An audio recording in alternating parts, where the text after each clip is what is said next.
वालेकुम सलाम। कल मैं कहा था आपसे कि जो हम पढ़ते पिगमेंट्स के बारे में, तो हमने कहा था क्लोरोफिल ए जो होता है वो होता है चीफ पिगमेंट। मतलब वो होता है मोस्ट अबंडेंट पिगमेंट। और जो क्लोरोफिल बी होता है, और जो क्लोरोफिल क्या होता है, क्या इसको बोलते हैं, जैंथोफिल और कैरोटेनॉइड, उनको क्या बोलते हैं हम, एक्सेसरी पिगमेंट्स। तो इतना हमने कह दिया था कि what are accessory pigments and what are chief pigments. Chief pigment खाली एक होता है, क्लोरोफिल ए। राइट, से बोला यहाँ पे क्या, इस सवाल दिए यहाँ पे, can you guess which is the most abundant plant pigment in the world. जाहिर सी बात है वो क्या होता है, वो होता है क्लोरोफिल ए, मोस्ट अबंडेंट। क्योंकि तमाम के दुनिया के फोटोसिंथेटिक ऑर्गेनिजम्स के अंदर, चाहे वो प्लांट्स है, एल्गी है, साइनोबैक्टीरिया है, यहाँ पे जो प्राइमरी पिगमेंट होता है वो क्लोरोफिल ए ही होता है। तो क्लोरोफिल ए डायरेक्टली इन्वॉल्व होता है लाइट रिएक्शन के अंदर। क्लोरोफिल ए, क्लोरो मतलब ग्रीन, फिल मतलब लीफ असल में। जिस ना मतलब ग्रीन लीफ में जो होता है प्रेजेंट, क्लोरोफिल होता है ग्रीन लीफ में प्रेजेंट। ऐसा पिगमेंट जो मोस्ट अबंडेंट पिगमेंट पूरी दुनिया के अंदर, क्योंकि ये हर किसी फोटोसिंथेटिक ऑर्गेनिज्म के अंदर प्रेजेंट होता है। वालेकुम सलाम। तो इसलिए मोस्ट अबंडेंट कौन होता है, जाहिर सी बात है क्लोरोफिल ए।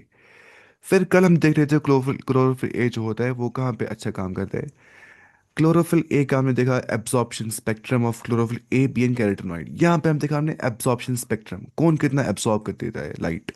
हमने देखा कि जो क्लोरोफिल ए है वो कौन सी लाइट करता है एब्जॉर्ब, मैंने याद ही आता है, ब्राइट और blue green.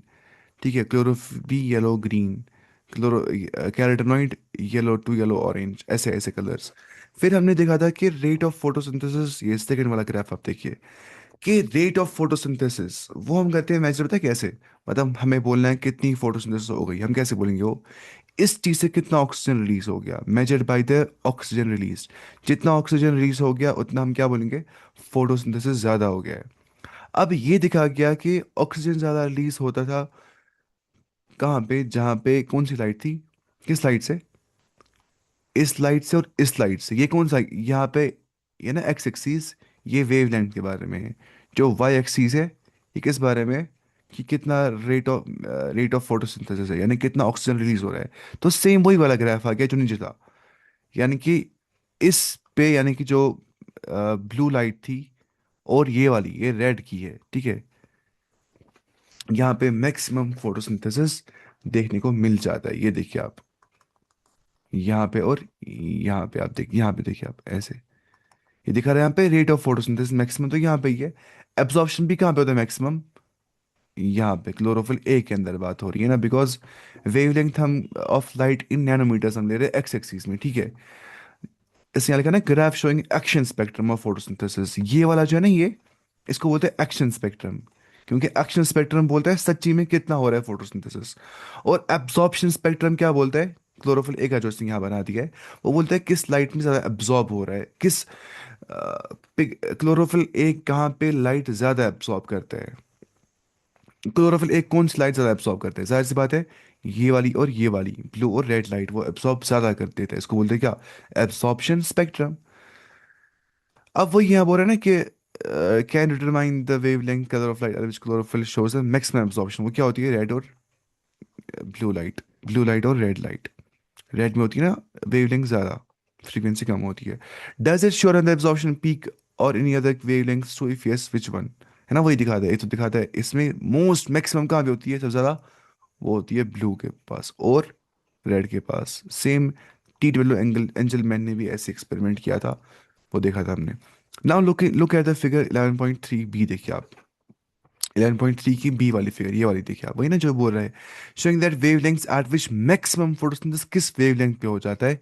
Can you see the wavelength at which there is maximum absorption by chlorophyll A. हाँ, जिस वेवलेंथ पे मैक्सिमम एब्जॉर्प्शन करता है उसी वेवलेंथ क्लोरोफिल ए, वो होती है ब्लू और रेड रीजन। और उसी पे also shows the higher rate of photosynthesis. क्योंकि जब क्लोरोफिल ए ब्लू लाइट और रेड लाइट को, या ब्लू वेवलेंथ और रेड वेवलेंथ को ज़्यादा एब्जॉर्ब कर देता है, तो उस जगह पे ज़्यादा क्या हो जाती है, वो दिखाता है ज़्यादा फोटोसिंथेसिस उस कलर से, क्योंकि क्लोरोफिल ए उसको एब्जॉर्ब कर देता है। Hence we conclude that chlorophyll A is a chief pigment associated with photosynthesis. हमने देख लिया। अच्छा, अब ये सवाल एक पूछ रहा है, बोले by looking at the figure 11.3 सी, ये वाली फिगर जहाँ पे कौन सा था, जहाँ पे दिया गया था हमें एक्शन स्पेक्ट्रम ऑफ फोटोसिंथेसिस जो है वो क्या है, वो सुपर इम्पोज, यानी कि सुपर इम्पोज मतलब ऐसे लाना, ठीक है, ये मेरा हाथ है ना, इसको मैंने किया सुपर इम्पोज, ऐसे ला दिया अपना हाथ, सुपर इम्पोज कर दिया उसको on absorption spectrum of chlorophyll A. ध्यान से देखिए, ध्यान से समझिए ये चीज। Absorption spectrum of chlorophyll A ये ब्लू वाला है, और action spectrum of chlorophyll A जो है वो ब्लैक वाला है। यानी कि कितना यहाँ पे रेट ऑफ फोटोसिंथेसिस हो रही है, वो उतने ज़्यादा, देखिए वो भी सेम ही लगभग आ रहा है कि नहीं, इस रंग इस वाले वेवलेंथ पे, इस वाले वेवलेंथ पे देखिए मैक्सिमम हो रहा है रेट ऑफ फोटोसिंथेसिस। बस सुपर इम्पोज कर दिया हमने इसको, ठीक है। अब आप बोलेंगे कि अगर एब्जॉर्प्शन स्पेक्ट्रम दिखा रहा है यहाँ पे इतना, ये क्यों ऊपर जा रहा है और इसके ऊपर क्यों जा रहा है, क्योंकि बाकी पिगमेंट्स भी काम करते हैं ना, उससे भी रेट ऑफ फोटोसिंथेसिस के लिए सिर्फ और सिर्फ क्लोरोफिल ए ही काम नहीं करता है। बाकी क्लोरोफिल जो एक्सेसरी पिगमेंट्स होते हैं, जो चीफ पिगमेंट नहीं होता है, वैसे क्लोरोफिल बी है या कैरोटीनॉइड है या जेंथोफिल है, वो भी कहते हैं ना रिएक्शन में हेल्प, किस में, मतलब फोटोसिंथेसिस के अंदर वो हेल्प करते थे। लेकिन डायरेक्टली जो एब्जॉर्ब करता है लाइट वो कौन होता है, क्लोरोफिल ए। वो हमने देख लिया था जहाँ पे मैक्सिमम हो जाती है, मतलब क्या, फोटोसिंथेसिस। तो वो यहाँ पे जवाब इसका है कि नो कंप्लीट ओवरलैप यहाँ पे हो रहा है, बिकॉज मल्टीपल पिगमेंट्स यहाँ पे कहते हैं कंट्रीब्यूट, नॉट जस्ट क्लोरोफिल, इसलिए बराबर ओवरलैप नहीं कर सकते। अगर सिर्फ क्लोरोफिल ए काम करता तो बिल्कुल एक्शन स्पेक्ट्रम एब्जॉर्प्शन स्पेक्ट्रम बिल्कुल सुपर इम्पोज करते थे, लेकिन ये बिल्कुल सुपर इम्पोज नहीं करते थे, क्योंकि जो बाकी जो पिगमेंट्स है उसकी वजह से रेट ऑफ रिएक्शन और बढ़ रही है, इसलिए ये इसके ऊपर जा रहा है, ये ग्राफ ऊपर वाला है। मतलब जब हम देख रहे हैं एब्जॉर्प्शन स्पेक्ट्रम जो है वो नीचे आ रहा है और रेट ऑफ इंथेसिस ज्यादा हो रही है, बिकॉज ये एब्जॉर्प्शन स्पेक्ट्रम सिर्फ और सिर्फ क्लोरोफिल ए का हम दिखा रहे हैं यहाँ पे। उनका भी, वो भी एब्जॉर्ब करते हैं लाइट को, उस, लेकिन वो करते हैं उस वेवलेंथ को एब्जॉर्ब जो क्लोरोफिल ए एब्जॉर्ब नहीं कर पाता है। फिर वो उस वेवलेंथ को जब एब्जॉर्ब करते थे, वो एनर्जी जब उनको मिल जाती है वो ट्रांसफर करते थे उस एनर्जी क्लोरोफिल ए के पास, यानी कि इनडायरेक्टली वो भी हेल्प कर रहे होते हैं। वो इसने यहाँ पे लिखा हुआ देखिए, these graphs together show that the most important of the photosynthesis takes place कहाँ पे, in the blue and the red regions of the spectrum, है ना, स्पेक्ट्रम ना जो ये होता है, ठीक है। some photosynthesis does take place at the other wavelengths भी हो जाती है of the visible spectrum, कुछ फोटोसिंथेसिस कहाँ पे हो जाती है, बाकी वेवलेंथ्स पे भी। Let's see how this happens. Though chlorophyll is the main pigment responsible for trapping light, हम जानते हैं क्लोरोफिल मेन चीफ पिगमेंट होता है, खासतौर पर क्लोरोफिल ए जो कहता है एब्जॉर्ब क्या, ट्रैप करता है लाइट को। अदर थैलेकॉइड पिगमेंट्स जो होते हैं, थैलेकॉइड पिगमेंट्स मतलब क्या होता है, ये पिगमेंट्स होते कहाँ पे होते हैं, ग्रेना में होते हैं पिगमेंट्स, वहीं पे होते हैं लाइट रिएक्शन, इसको बोलते हैं थैलाकॉइड, इसे एक कॉइन को। अब इसी थैलाकॉइड के अंदर क्या होता है, ग्रेना के थैलाकॉइड के अंदर जो थैलाकॉइड पिगमेंट्स होते हैं जैसे क्लोरोफिल बी इसमें एग्जांपल आ जाती है या जेंथोफिल इसमें एग्जांपल आ जाती है, कैरोटीनॉइड इसमें एग्जांपल आ जाती है, उनको बोलते हैं ना एक्सेसरी पिगमेंट, जो हेल्प करते हैं, असिस्ट करते हैं क्लोरोफिल ए को। वो भी एब्जॉर्ब लाइट को करते हैं, लेकिन जो लाइट वो एब्जॉर्ब करते हैं वो क्लोरोफिल ए बेचारा खुद नहीं कर पाता है, वो अलग वेवलेंथ्स होती है, वो ब्लू और रेड आमतौर पे नहीं होती है। तो वो उस दूसरी वाली वेवलेंथ को एब्जॉर्ब करने के बाद एक्सेसरी पिगमेंट जो कि ये तीन है, chlorophyll B xanthophyll carotenoid, transfer करते हैं एनर्जी को क्लोरोफिल ए को दे देते। Indeed they are not only Indeed, they not only enable a wide range of wavelength of incoming light to be utilized। अगर वाइड रेंज ऑफ वेवलेंथ मिल रही है, उसमें से रेड और ब्लू यूटिलाइज कर रहा है कौन, मैक्सिमम क्लोरोफिल है, लेकिन जो बाकी वेवलेंथ्स हैं उन्हें भी तो होना यूटिलाइज फॉर फोटोसिंथेसिस, तो उन्हें बाकी ये करते हैं इस्तेमाल, जो एक्सेसरी पिगमेंट्स होते हैं कैरोटीनॉइड्स, xanthophyll और क्लोरोफिल बी। और ये साथ साथ में प्रोटेक्ट भी करते हैं क्लोरोफिल ए को फ्रॉम फोटो ऑक्सीडेशन, कि जो ज़्यादा लाइट इंटेंसिटी आ सकती है उससे लीफ खराब हो सकता है, उसको बोलते हैं फोटो ऑक्सीडेशन, कि लाइट की प्रेजेंस में जब ज़्यादा इंटेंस लाइट आ जाएगी तो लीफ खराब हो सकता है। लेकिन जो बाकी क्लोरोफिल होते हैं, क्लोरोफिल बी xanthophyll, वो उन वेव्स को भी एब्जॉर्ब करते थे, अगर वो एब्जॉर्ब नहीं हो जाएंगे, अगर वो नहीं होते तो एब्जॉर्ब नहीं होती वो वेवलेंथ्स, तो उससे हमारा प्लांट खराब हो जाता। तो इनडायरेक्टली ये हेल्प करते, क्लोरोफिल ए को असिस्ट करते, तो इसलिए इनकी मौजूदगी से भी रेट ऑफ फोटोसिंथेसिस बढ़ जाती है, इसलिए बराबर सुपर इम्पोज नहीं हो जाते। अगर पूरा समझ में नहीं आएगा उतनी जरूरत नहीं है ये चीज़, मतलब थोड़ा बहुत होता है कंसेप्ट क्लियर, इंसान दे पाता है आंसर का जवाब ना। अगर हम जाएंगे ना फिर और डेप्थ में, मतलब हम देखेंगे फिर कौन सी करते हैं वेवलेंथ की, मतलब एब्जॉर्ब बाकी पिगमेंट्स, या फोटो ऑक्सीडेशन क्या होता है डिटेल में, फिर उसके मैकेनिज्म देखेंगे, तो वो फायदा नहीं है, बता, क्योंकि वो सिलेबस में ही नहीं आपको, तो उसका कुछ फायदा नहीं है। देखिए, अब है लाइट रिएक्शन के बारे में। What is light reaction? Light reaction क्या होती है ये समझना अच्छे से, थोड़ा बहुत एक ख्वाहिश टॉपिक है। देखिए, लाइट रिएक्शन का मतलब होता है, इसको एक और नाम होता है फोटोकेमिकल रिएक्शन, या बोलते हैं फोटोकेमिकल फेज, एक ही बात है। फोटोकेमिकल यहाँ लिखा है इसने, फोटोकेमिकल फेज। फोटो मतलब लाइट, केमिकल मतलब जिसमें केमिकल्स यूज हो जाते हैं, लाइट की प्रेजेंस में केमिकल रिएक्शन जो हो जाती है उसको बोलते हैं फोटोकेमिकल रिएक्शन या फोटोकेमिकल फेज। फोटो मतलब लाइट, केमिकल मतलब रिएक्शन। तो वो रिएक्शन, लाइट रिएक्शन जो होती है वो होती है reaction driven by the light energy. अगर लाइट नहीं होगी तो ये रिएक्शंस नहीं हो जाएंगी। तो लाइट रिएक्शन में चार इवेंट होते हैं, मतलब बेसिकली ये बात याद रखनी है। लाइट रिएक्शन में जाहिर सी बात है, फर्स्ट क्या होगा? लाइट एब्सॉर्प्शन, लाइट एब्सॉर्ब हो रही है। लाइट एब्सॉर्ब होने के बाद वाटर स्प्लिट हो जाएगा उसी लाइट से, और उस वाटर स्प्लिटिंग को हम बोलते हैं फोटोलाइसिस। कि फोटो यानी कि लाइट की प्रेजेंस में लाइसिस ब्रेक डाउन हो रही है वाटर की, तो उस टाइम पे ही निकलते ऑक्सीजन रिलीज हो जाता है इसी लाइट से। हमने कहा था ना कि जो ऑक्सीजन रिलीज हो जाता है, मतलब जो होता है फोटोसिंथेसिस में होता है ऑक्सीजन रिलीज, वो वाटर से होता है स्प्लिट। वो कार्बन डाइऑक्साइड का ऑक्सीजन नहीं होता है। कार्बन डाइऑक्साइड होती है फिक्सेशन, वो बनता है कार्बोहाइड्रेट। उसको होती है रिडक्शन, उसको कुछ है सी एच बॉन्ड। लेकिन जो ये होता है मतलब O2, ये होता है रिलीज कहाँ से? वाटर स्प्लिटिंग हो जाती है, अ, उससे निकलता है ऑक्सीजन, उसको बोलते हैं photolysis in presence of light. ये होता है लाइट रिएक्शन के अंदर। तो बन जाता है ना लाइट रिएक्शन में, क्या पढ़ा था हमने इससे पहले भी, एटीपी और NADPH. ATP energy currency cell की होती है, और एनएडीपीएच का रिड्यूसिंग पावर होता है, क्योंकि एनएडीपीएच होता है वो रिड्यूसिंग एजेंट की तरह काम कर देता है ना। एनएडीपीएच कहता है एक्ट एज रिड्यूसिंग एजेंट, या हम बोलेंगे ये कहता है कैरी हाइड्रोजन को या इलेक्ट्रॉन को, क्योंकि हाइड्रोजन को कैरी करने का मतलब होता है, अगर इसका हाइड्रोजन है, ये दे रहा है हाइड्रोजन, ले लो हाइड्रोजन, अब तुम बन गए रिड्यूस, मैं बन गया रिड्यूसिंग एजेंट, क्योंकि मैंने तुम्हें दिया हाइड्रोजन। तो वही करता है, ये हाइड्रोजन दे देता है। अब देखेंगे सब कुछ रिएक्शंस में आगे। और यहाँ पे क्या होता है, सेवरल प्रोटीन कॉम्प्लेक्स भी यहाँ पे इस्तेमाल हो जाते हैं।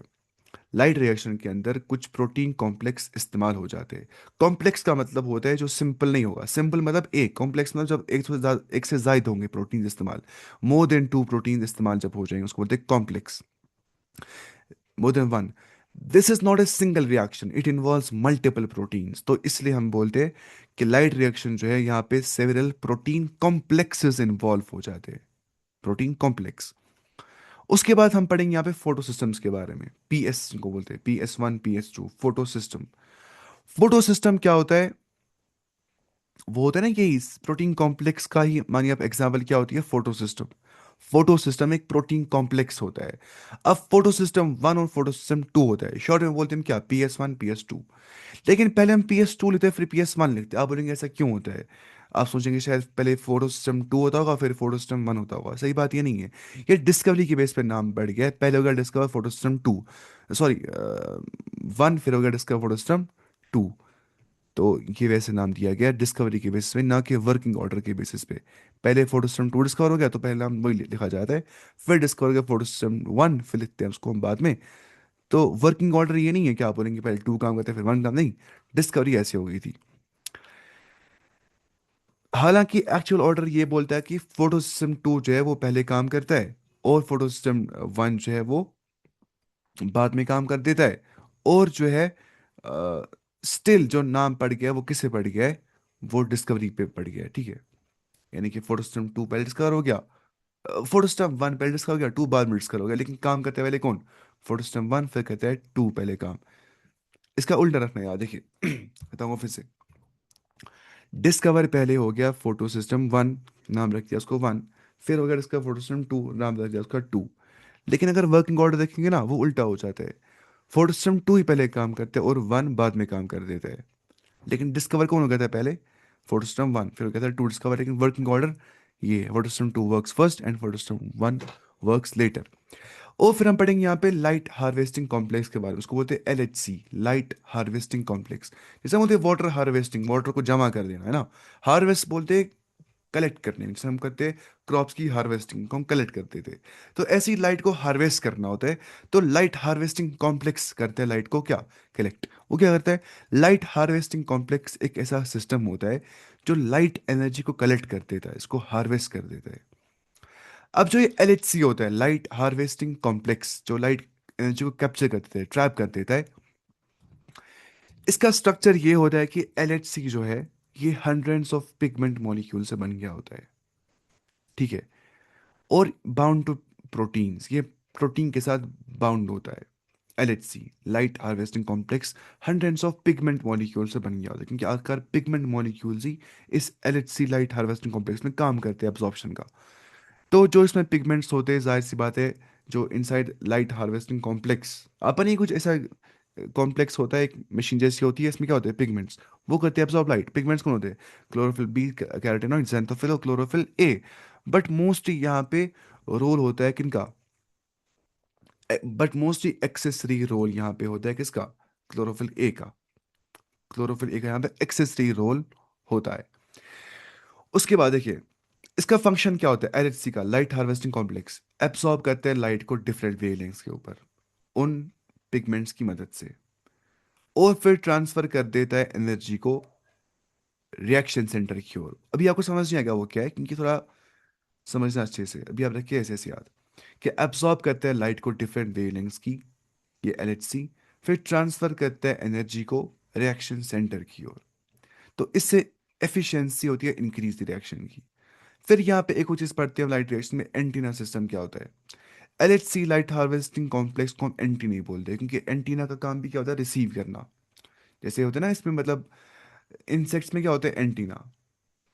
हनी बी में क्या होता है? एंटीना। उससे क्या करता है? उसको मतलब नेविगेशन में हेल्प करते हो, या सिग्नल्स रिसीव करने में उसको हेल्प करते थे।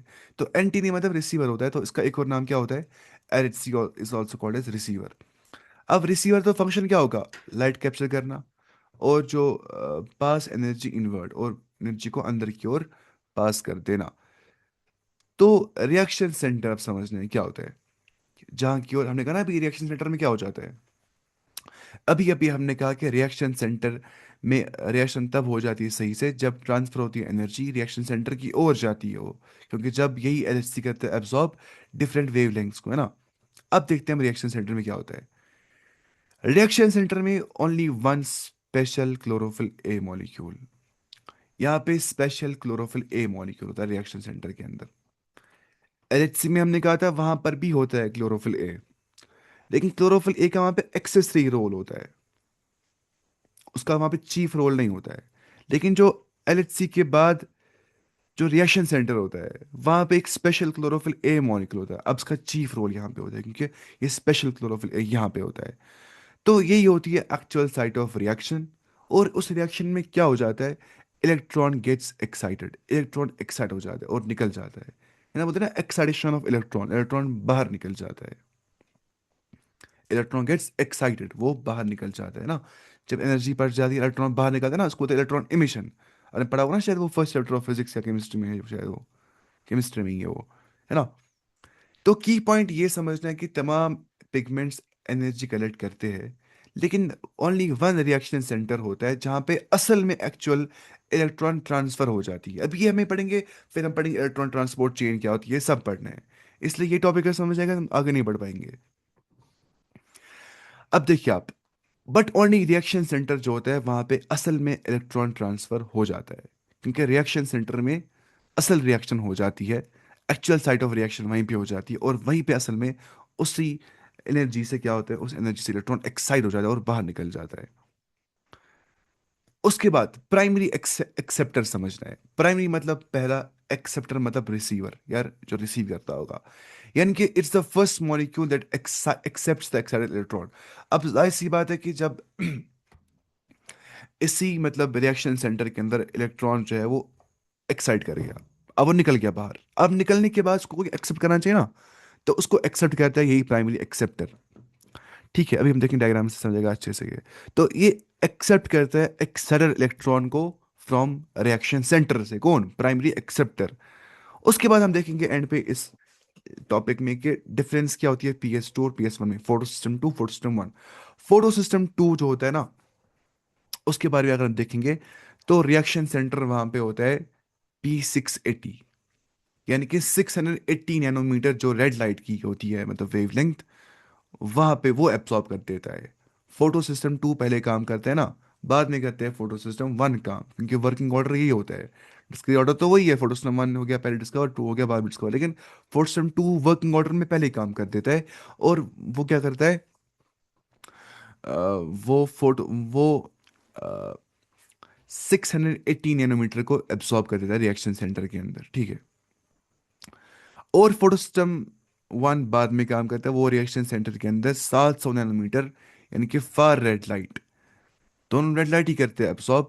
लेकिन हम बोलते हैं ना, रेड लाइट को होती है वेवलेंथ 680 नैनोमीटर टू 700 नैनोमीटर। 680 होती है रेड लाइट की, और 700 होती है फार रेड लाइट की, जो मतलब इसकी ज़्यादा वेवलेंथ होती है इस वाली रेड लाइट, जो थोड़े कोने पे होती है स्पेक्ट्रम में राइट साइड से। Working after PS2, works after PS2 है ना, पी फोर सिस्टम टू के बाद ही वन काम करता है। वन करता है एब्सॉर्ब कौन सा, 680 नैनोमीटर वाला। टू करता है एब्सॉर्ब 700 नैनोमीटर, इसको नैनोमीटर वाला, इसको इसको बोलते हैं क्या, PS1 is also called as P700, this is the reason. And PS2 is also called as P680, reason यहाँ पे एब्सॉर्प्शन के बारे में होता है। तो लिटरल मीनिंग यहाँ पे क्या होता है, P का मतलब होता है पिगमेंट, है ना, P मीन्स पिगमेंट यहाँ पे, यानी कि पिगमेंट ये ऐसा होता है, यहाँ पे P का मतलब क्या होता है, पिगमेंट। पिगमेंट 700, ठीक है। 680 से ले या 700 वेवलेंथ जो है वो एब्सॉर्ब की जाती है फोटो सिस्टम टू और वन के जरिए से। फिर अब देखिए आप full working idea in short देखेंगे एंड पे, देखिए जब लाइट आ जाती है वो LHC यानी कि लाइट हार्वेस्टिंग कॉम्प्लेक्स जो एंटीना की तरह काम करता है, उस पर टकराती है। वहां पे होते हैं एक्सेसरी पिगमेंट्स, चाहे कैरोटीनॉइड्स से xanthophyll से या क्लोरोफिल बी है। क्लोरोफिल ए भी काम करता है, लेकिन एक्सेसरी फंक्शन उसका होता है, यानी कि चीफ फंक्शन उसका नहीं होता है। फिर वो जाता है कहाँ पे, रिएक्शन सेंटर में, और वहां पे क्या होता है, वहां पे होता है क्लोरोफिल एज, जो मतलब चीफ फंक्शन, जो मतलब स्पेशल होता है वहां पे। और वहां पे जब एनर्जी घुस जाती है LHC से रिएक्शन सेंटर, एनर्जी आ जाती है, जो एब्जॉर्ब करते हैं कौन, लाइट ना, वही लाइट एनर्जी, मतलब बाकी पिगमेंट्स। तो इलेक्ट्रॉन होता है एक्साइट। अब इलेक्ट्रॉन एक्साइट होने के बाद उसको कोई पकड़ना भी चाहिए, वो होता है प्राइमरी एक्सेप्टर, जो इलेक्ट्रॉन एक्साइटेड को पकड़ लेता है। तो इलेक्ट्रॉन्स फिर चल जाते हैं किस में, इलेक्ट्रॉन ट्रांसपोर्ट चेन में, जो कि अगला टॉपिक इसके बाद आने वाला है। अब देखिए, अब इतने सारे पिगमेंट्स क्यों होते हैं, है ना, क्योंकि डिफरेंट पिगमेंट्स करते हैं एब्सॉर्ब डिफरेंट वेवलेंथ्स को। हर पिगमेंट हर वेवलेंथ एब्सॉर्ब नहीं कर देता है, तो different pigments different wavelengths absorb करते हैं। इस एतबार से मैक्सिमम करती है हम लाइट की यूटिलाइजेशन, वरना लाइट ज़ाया हो जाएगी अगर एब्जॉर्प्शन के लिए वैसे पिगमेंट्स नहीं होंगे जो हर वेवलेंथ को एब्सॉर्ब करते होंगे। देखिए अगर आपको सवाल ऐसा आएगा नीट में कि all chlorophyll molecules are same, क्या ये बात सही है, ये बात गलत है। ओनली वन रिएक्शन सेंटर, ठीक है, PS1 वर्क्स फर्स्ट। क्या PS1 पहले काम करता है, ये बात सही नहीं है, PS1 पहले काम नहीं करता है, PS2 पहले काम करता है। पिगमेंट्स डायरेक्टली मेक ग्लूकोज, ये बात सही है, नहीं ये बात सही नहीं है, डायरेक्टली वो ग्लूकोज नहीं बनाते, वो सिर्फ करते हैं कैप्चर लाइट एनर्जी को, पिगमेंट्स एब्जॉर्ब करते हैं लाइट एनर्जी को। तो लाइट इन शॉर्ट ये बात समझिए नहीं, लाइट रिएक्शन करती है यूज कुछ फोटो सिस्टम्स को जो कि असल में प्रोटीन कॉम्प्लेक्स होते हैं, ठीक है। PS2 और PS1, पहले PS2 फिर PS1 काम करता है, जहाँ पे एंटीने पिगमेंट्स कलेक्ट करते था, या LHC लाइट हार्वेस्टिंग कॉम्प्लेक्स करता है कलेक्ट लाइट को, फिर पास करता है एनर्जी को टू रिएक्शन सेंटर। और रिएक्शन सेंटर में एनर्जी आने के बाद वहां से इलेक्ट्रॉन करता है एक्साइट। जब इलेक्ट्रॉन एक्साइट कर देता है तो इलेक्ट्रॉन ट्रांसफर से हो जाती है, और उस इलेक्ट्रॉन ट्रांसफर से फॉर्मेशन ऑफ ATP और NADPH हो जाती है, और साथ में ऑक्सीजन भी उसी इलेक्ट्रॉन ट्रांसफर से बन जाता है। तो इस तरीके से ATP बन जाता है। अगर ये इलेक्ट्रॉन ट्रांसफर नहीं हो जाएगा तो ATP NADPH और ऑक्सीजन नहीं बन जाएगा। और आप देखिए इससे पहले अगर वो सब भी नहीं हो जाएंगे तो ये भी नहीं हो जाएगा। तो ये सब कितना मतलब इंटरडिपेंडेंसी यहाँ पे रिएक्शंस में होती है।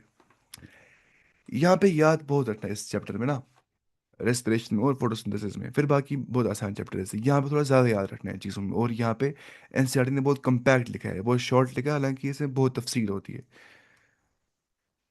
अच्छा, अभी आपको समझ आएगा अच्छे से, देखिए आप, लाइट रिएक्शन का नाम क्या होता है, अभी हमने कहा फोटोकेमिकल फेज या photochemical reaction. Include light absorption यहाँ पे हो जाती है, वाटर स्प्लिटिंग, और फिर वहां से निकलता है क्या, ऑक्सीजन रिलीज हो जाता है। And the formation of high energy chemical intermediates भी यहाँ पे बन जाते हैं। ATP और NADPH भी यहाँ पे आखिरकार बन जाते हैं जब इलेक्ट्रॉन इमिशन यहाँ पे हो जाता है। अब several protein complex are involve in this process, ठीक है। The pigments are organise into two discrete photochemical light harvesting complex. जो पिगमेंट्स होते हैं वो होते हैं ऑर्गेनाइज किसमें, दो डिस्क्रीट, जो कंटिन्यूअस, तो इसके मतलब जो कंटिन्यूअस होते होंगे फोटोकेमिकल लाइट हार्वेस्टिंग कॉम्प्लेक्स इनको बोला जाता है, LHC, within the photo system one and photo system two. Photo system one और फोटो सिस्टम टू जो होते हैं, जो क्या होते हैं, सेरेब्रल प्रोटीन कॉम्प्लेक्स जो होते हैं, उन्हीं में पिगमेंट्स पाए जाते हैं। लेकिन उन्हीं में असल में आप नहीं ऐसे रखिए याद, फोटो सिस्टम के अंदर क्या होता है, उसके अंदर होता है लाइट हार्वेस्टिंग कॉम्प्लेक्स। उस लाइट हार्वेस्टिंग कॉम्प्लेक्स के अंदर क्या होता है, उस लाइट हार्वेस्टिंग कॉम्प्लेक्स के अंदर पिगमेंट्स होते हैं, ऐसे आप रखिए याद। ठीक है। अब आप बताइए जो नहीं, ये सेरेब्रल प्रोटीन कॉम्प्लेक्स ये बहुत सारे हो सकते हैं। देखिए, प्रोटीन कॉम्प्लेक्स की एग्जांपल आ सकती है PS2 फोटो सिस्टम टू, या फोटो सिस्टम वन PS1 आ सकता है। और साइटोक्रोम कॉम्प्लेक्स भी यहाँ पे एग्जांपल आ जाती है, ETC को बोलते हैं, साइटोक्रोम कॉम्प्लेक्स, ETC, या ATP सिंथेस यहाँ पे एग्जांपल आ सकती है। अब इनके अलग अलग रोल्स होते हैं। जैसे आप जानते हैं कि जो PS2 होता है, फोटो सिस्टम टू जो प्रोटीन कॉम्प्लेक्स होता है, वो लाइट एब्जॉर्ब कर देता है, क्योंकि उसमें होता है LHC, उसमें होता है LHC, उसमें होते हैं पिगमेंट्स, तो वो करते हैं एस लाइट एब्जॉर्ब।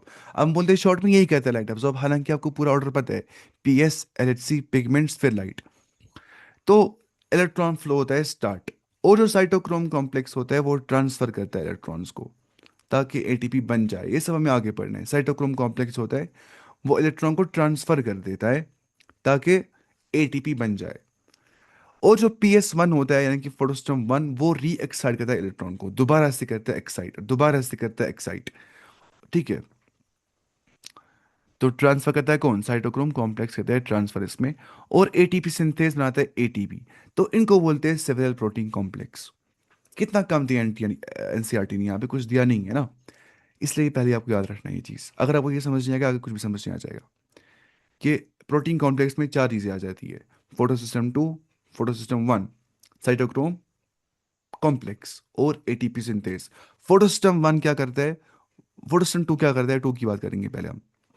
वो लाइट एब्जॉर्ब कर देता है, और वो स्टार्ट करता है इलेक्ट्रॉन फ्लो को। और साइटोक्रोम जो कॉम्प्लेक्स होता है वो ट्रांसफर करता है इन्हीं इलेक्ट्रॉन्स को, ताकि वो एटीपी बना सके। और फोटोस्टम वन जो है वो री एक्साइट करता है इलेक्ट्रॉन्स को, दोबारा से करता है एक्साइट इलेक्ट्रॉन को। और ATP synthase, that is also an example of several protein complex, one of the several protein complex, वो बनाता है एटीपी को। सिंथेस मतलब जो सिंथेसाइज करता है प्रोटीन को, जाहिर सी बात है, ये भी प्रोटीन कॉम्प्लेक्स होते हैं। ठीक है। ये जो कॉम्प्लेक्सेस होते हैं ना, ये होते हैं ऑर्गेनाइज सीक्वेंस के अंदर, ये चेन की तरह काम करते थे ना, जैसे आपने देखा वन एंजाइम, ऐसा नहीं है कि एक एंजाइम सब कर देता है, ये बात सही नहीं है। बहुत सारे प्रोटीन कॉम्प्लेक्स यहाँ पे इन्वॉल्व होते हैं, जैसा कि आप यहाँ पे देख पा रहे हैं कि ये हमने देखा है ना। अच्छा, उसके बाद these are named in a sequence of their discovery, है ना। पहले हुआ था डिस्कवर को फोटोस्टोम वन, फिर हुआ फोटोस्टोम टू डिस्कवर। हालांकि काम करते हैं पहले फोटोस्टोम टू, फिर करते हैं वन काम, है ना। And not in the sequence in which they function during the light reaction, है ना।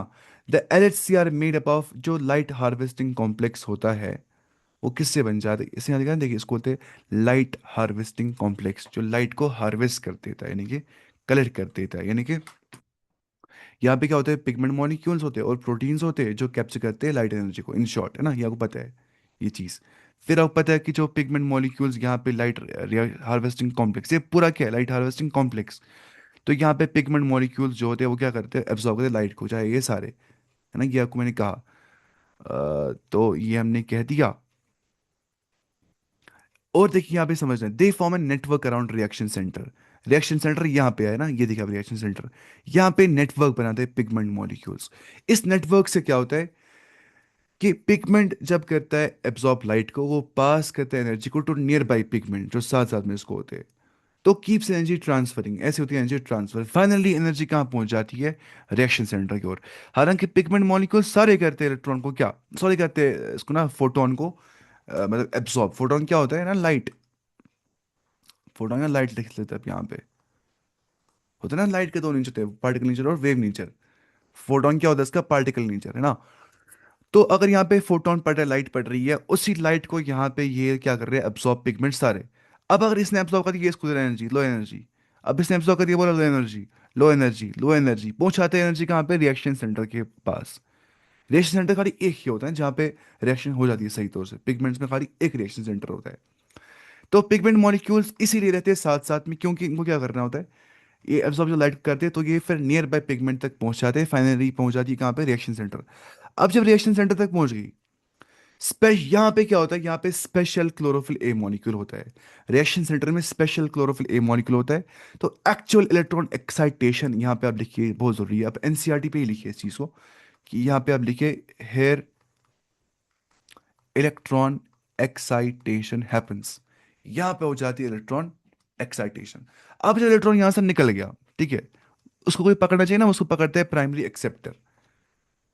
प्राइमरी एक्सेप्टर क्या करता है, वो इसी को एक्सेप्ट कर देता है। अ, ठीक है, तो ये हमें समझ में आ गया ये सारा लाइट हार्वेस्टिंग कॉम्प्लेक्स क्या होता है। अब जो ये लाइट हार्वेस्टिंग कॉम्प्लेक्स होते हैं, they are made up of hundreds of pigments, you can see here hundreds of pigments, यहाँ कम बनाती है यहाँ पे।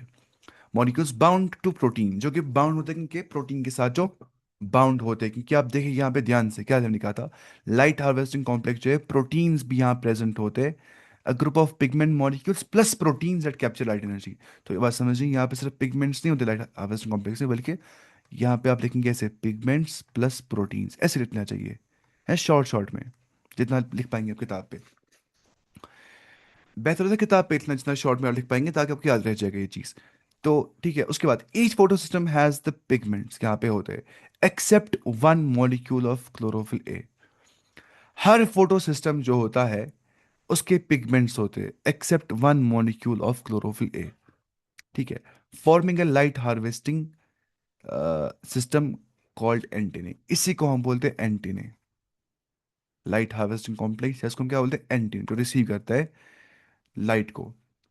उसके बाद these pigments help to make photosynthesis more efficient, जो बाकी पिगमेंट होते हैं, क्योंकि वो एब्जॉर्ब करते हैं डिफरेंट वेवलेंथ्स ऑफ लाइट को। तो सिंगल क्लोरोफिल ए मॉलिक्यूल जो रिएक्शन सेंटर में होता है, chief molecule, forms the reaction centre बनाता है वो, है ना, ये हमने कह दिया। The reaction centre is different in both the photo systems. जो दोनों फोटो सिस्टम्स होते हैं उनमें रिएक्शन सेंटर डिफरेंट होता है। अभी हमने कहा ना कि फोटो सिस्टम में क्या होता है, लाइट हार्वेस्टिंग कॉम्प्लेक्स। उस लाइट हार्वेस्टिंग कॉम्प्लेक्स में क्या होता है, रिएक्शन, लाइट हार्वेस्टिंग कॉम्प्लेक्स जो होता है उसमें रिएक्शन सेंटर होता है। ये ऑर्डर रखिए आप याद। अब ये क्या बोल रहा है, ये बोल रहा है कि reaction centre is different in both the photo systems. अगर हम फोटो सिस्टम टू की बात करते हैं, देखिए इसमें आप लिखा है, in photosystem one the reaction centre chlorophyll A जो होता है, फोटोसिस्टम वन की अगर हम बात करेंगे, वहां पे जो रिएक्शन सेंटर होता है chlorophyll a has absorption peak at, वहां पे एब्जॉर्प्शन पीक होती है 700 नैनोमीटर पे। यानी कि 700 नैनोमीटर पे वो पीक एब्जॉर्प्शन करती है लाइट की, उस लाइट को वो ज्यादा एब्जॉर्ब करती है जो 700 नैनोमीटर की होती है। इसको इसको बोलते हैं क्या, P700, यानी कि पिगमेंट 700 इसको बोला जाता है। किसको, PS1 को। आप यहाँ लिखते हैं P700। फिर अगर PS2 की बात करते हैं, उसमें भी क्या होगा, लाइट हार्वेस्टिंग कॉम्प्लेक्स, उसमें भी क्या होगा, रिएक्शन सेंटर।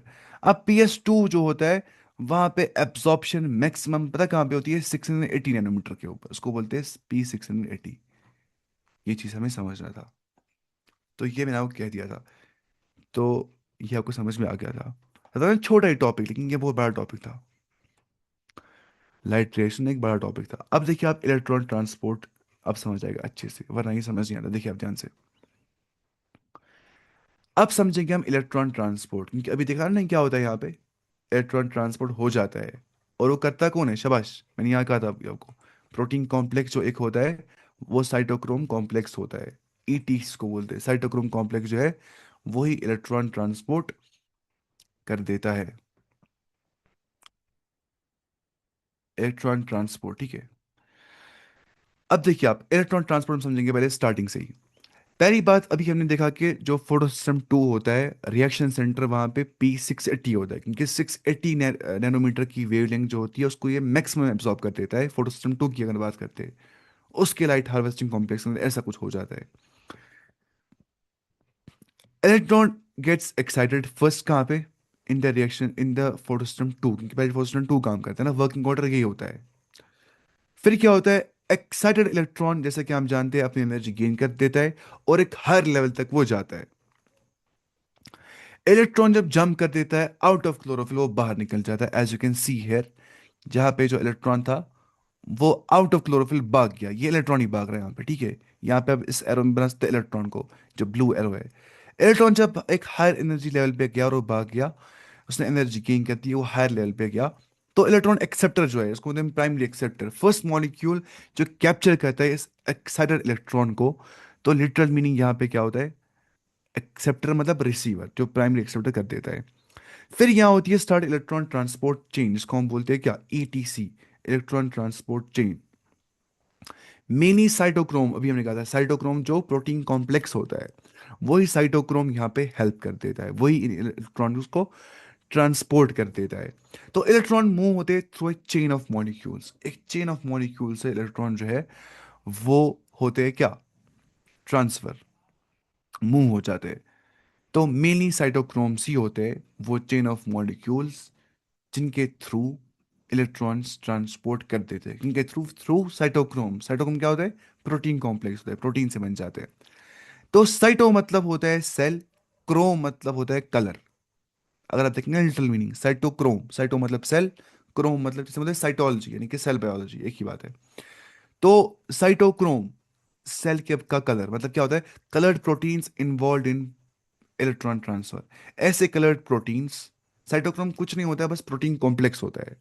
और वो प्रोटीन कॉम्प्लेक्स करता क्या है, वो सिर्फ इन्हीं एक्साइटेड इलेक्ट्रॉन्स को, जिनको प्राइमरी एक्सेप्ट एक्सेप्ट कर देता है, वो उनको ट्रांसपोर्ट कर देता है थ्रू इटसेल्फ। तो इन्वॉल्व है इन इलेक्ट्रॉन ट्रांसफर कर देता है। तो यही साइटोक्रोम कॉम्प्लेक्स प्रोटीन जो होता है, प्रोटीन कॉम्प्लेक्स जो होता है, वही ईटीसी करवाता है, यानी कि इलेक्ट्रॉन ट्रांसपोर्ट चेन करवाता है। अच्छा, डाउन हिल मूवमेंट देखिए आप, क्या होता है down hill movement. Up hill मतलब ऊपर, डाउन मतलब नीचे जाना है ना। Electron lose energy step by step. अब इलेक्ट्रॉन अपनी एनर्जी लूज कर देता है step by step, Aahista Aahista. वो क्या होता है, डाउन हिल का मतलब होता है from high energy to lower energy जाता है, from high energy to low energy जाता है। अब जब इलेक्ट्रॉन जाता है from high energy to low energy, ध्यान से सुनिए, इलेक्ट्रॉन जाता है high energy to low energy, अब एनर्जी रिलीज करेगा ना, देखिए। अगर इलेक्ट्रॉन जाएगा from low energy to high energy, उसको एनर्जी देनी है, अरे लो एनर्जी, तब जाके तुम हाई एनर्जी में जा पाओगे। लेकिन अगर वो हाई पे था, उसको लो में आना है, तो लो आने के लिए उसको एनर्जी देनी ही पड़ेगी अपनी, है ना। अपने फॉर एग्जाम्पल किसी बच्चे को, कोई बच्चा पढ़ता है 10th क्लास, मुझे चाहता है मैं चाहूँ डायरेक्टली 12th क्लास में मास प्रमोशन चाहिए मेरी। उसको मास प्रमोशन करने के लिए क्या करना पड़ेगा, नॉलेज ज़्यादा गेन करनी पड़ेगी ताकि वो जाएगा ऊपर। अब कोई चाहता है वो जाएगा 10th क्लास, नर्सरी क्लास, उसको क्या करना है, उसको दिमाग से नॉलेज बाहर निकाल देनी है ना। तो वैसे इलेक्ट्रॉन आ रहा है from high to low energy, उसको निकाल देना है अपना क्या बाहर, एनर्जी तो बाहर निकल जाती है। तो यही जो रिलीज एनर्जी निकल जाती है, जो डाउन हिल जब यहाँ पे हो रहा होता है, जब यहाँ पे डाउन हिल हो रहा होता है, तो इस रिलीज एनर्जी को ही इस्तेमाल कर दिया जाता है एटी बनाने के, जो कि एटीपी सिंथेस कर देता है, जो कि दूसरा प्रोटीन कॉम्प्लेक्स होता है। आप समझ रहे। तो electrons are not used up, इसका मतलब क्या होता है, they are passed along not destroyed. इनको डिस्ट्रॉय नहीं कर दिया जाता है, बस जब ये आते हैं high energy to low energy, इनसे निकल जाती है एनर्जी, किनसे, इन्हीं इलेक्ट्रॉन्स जो एक्साइट हो गए थे। और इलेक्ट्रॉन तब होता है एक्साइट जब वो एनर्जी एब्जॉर्ब कर देता है। अभी हमने देखा एनर्जी, इलेक्ट्रॉन ने एनर्जी एब्जॉर्ब कर दी, एक्साइट हो गया, एक्साइटमेंट स्टेट से प्राइमरी एक्सेप्टर ने इसको एक्सेप्ट कर दिया। उसके बाद अब साइटोक्रोम, जो कलर ये था मतलब प्रोटीन सेल का, उसने इसको ट्रांसपोर्ट कर दिया। लेकिन फिर ये डाउन हिल हो गया, इलेक्ट्रॉन आ गया हाई एनर्जी लो एनर्जी। तो हाई एनर्जी टू एनर्जी होने से एनर्जी रिलीज हो गई, खत्म नहीं हो गया इलेक्ट्रॉन, बस ये एनर्जी निकल गई। वो एनर्जी इस्तेमाल की गई एटीपी बनाने के लिए, एटीपी सिंथेस ने, ठीक है। तो ये बहुत अच्छे से समझना है, ठीक है। जितना पढ़ा ना आज, इसका रिविजन करेंगे आप, अगर आपने रिविजन नहीं कर लिया तो आगे कुछ समझ नहीं आ जाएगा।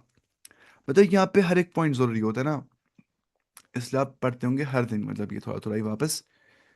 वैसे ये आसान बहुत है, लेकिन यहाँ पे ये कैस्केड याद रखना है, मतलब ना यही पाथवे पूरी याद रखनी होती है, फिर आगे चल के हम सारे साइकिल समझ पाएंगे।